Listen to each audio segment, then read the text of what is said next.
done to death by slanderous tongues, was the hero that here lies. Death in guerdon of her wrongs gives her fame which never dies. So the life that died with shame lives in death with glorious fame. Hang now there upon the tomb, praising her when I am dumb. Pardon, goddess of the night, those thy slew thy virgin night. Graces yawn and yield your dead, till death be utterate.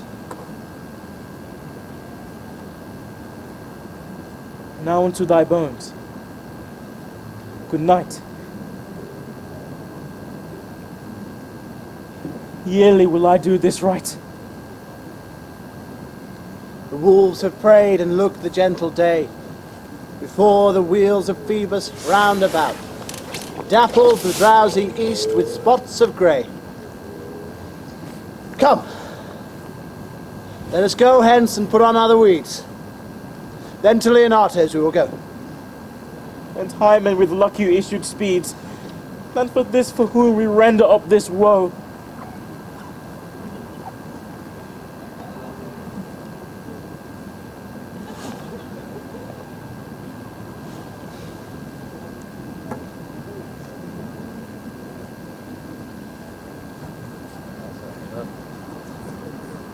Did I not tell you she was innocent? So are the Prince and Claudio, who accused her upon the error that you heard debated. But Margaret was in some fault for this, although against her will, as it appears in the true course of all the question. Well, I am glad that all things sort so well. And so am I. Been else by faith and forced to call young Claudio to a reckoning for it. Well, daughter, and you gentlewomen all, withdraw into a chamber by yourselves, and when I send for you, come hither masked. The Prince and Claudio promised by this hour to visit me. You know your office, sister. You must be father to your brother's daughter, and give her to young Claudio. Which I will do with confirmed countenance. Friar, I must entreat your pains, I think. To do what, Signor? To bind me or undo me. One of them. Signor Leonato, truth it is, good Signor, your niece regards me with an eye of favour. That eye, my daughter lent her, 'tis most true. And I do, with an eye of love, requite her. The sight whereof I think you had from me, from Claudio and the Prince. But what's your will? Your answer, sir, is enigmatical. But for my will is your good will may stand this day with ours to be conjoined in a state of honourable marriage, in which, good friar, I shall desire your help. My heart is with your liking. And my help. Here come the Prince and Claudio. Good morrow, Prince. Good morrow, Claudio. Good morrow to this fair assembly. Are you yet determined today to marry with my brother's daughter? I'll hold my mind. Call her forth, sister. Here's the friar ready. Good morrow, Benedick. Why, what's the matter that you have such a February face? So full of frost, of storm, and cloudiness? I think he thinks upon the savage bull. Tush, fear not, man, we'll tip thy horns with gold, and all Europa shall rejoice at thee.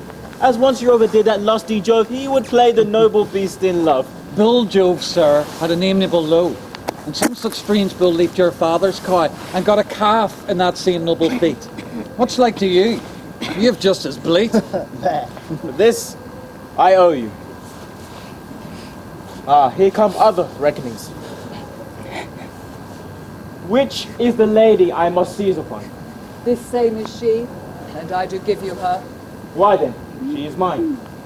Sweet, let me see your face. No, that you shall not, until you take her hand before this friar and swear to marry her. Give me your hand before this holy friar. I am your husband, if you like of me.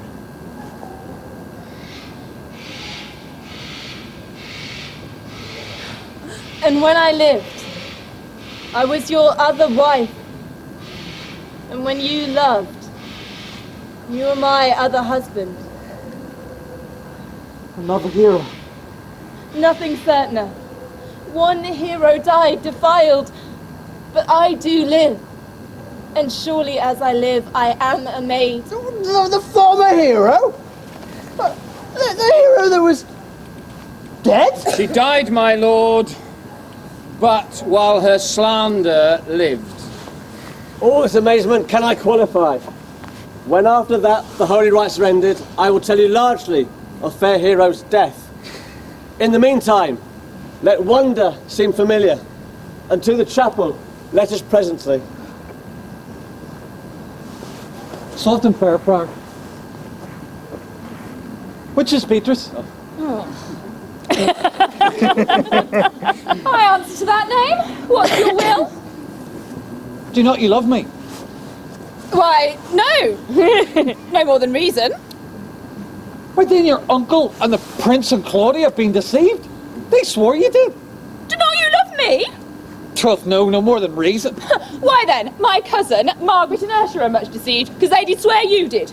They swore you were almost sick for me. And they swore you were well nigh dead for me. There's no such matter. Then you do not love me. No, truly, but in friendly recompense. Come, cousin, I am sure you love the gentleman. And I'll be sworn upon that he loves her, for here's a paper written in his hand, a halting sonnet of his own pure brain, fashioned to Beatrice. And here's another, written in my cousin's hand, stolen from her pocket, containing her affection unto Benedick.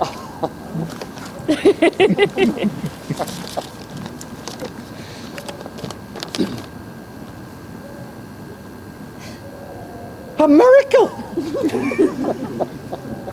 Here's our own hands against our hearts. Come, I will have thee. But by this light, I take thee for pity. I would not deny you, but by this day I yield upon great persuasion, and partly to save your life, because I was told you were in a consumption. Peace. I will stop your mouth.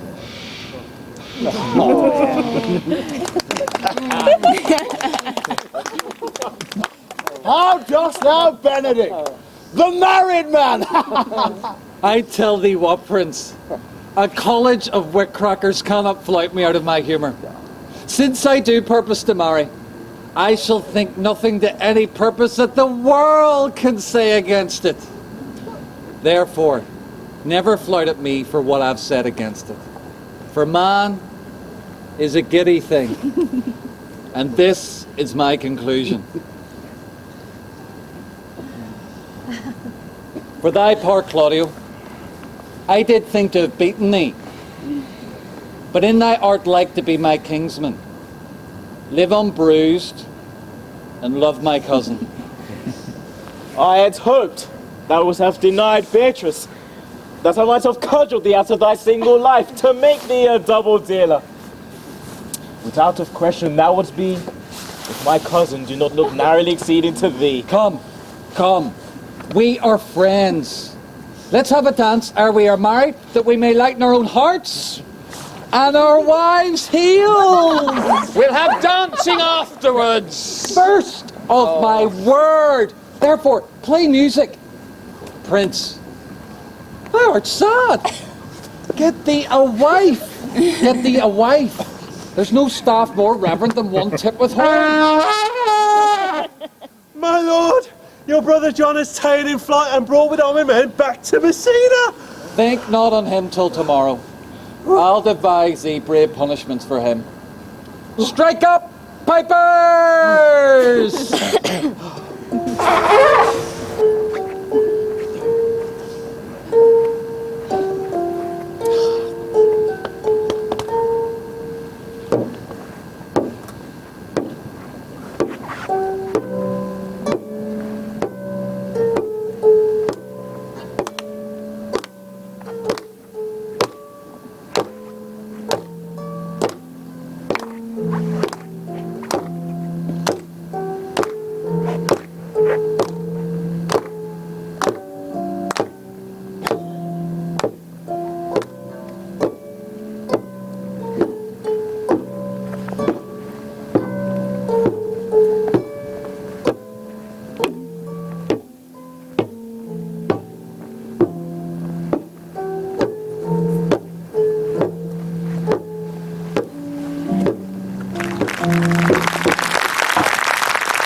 Relieved to know that the toilets are still open. And if anybody's got hypothermia, the QE hospital's just down the road.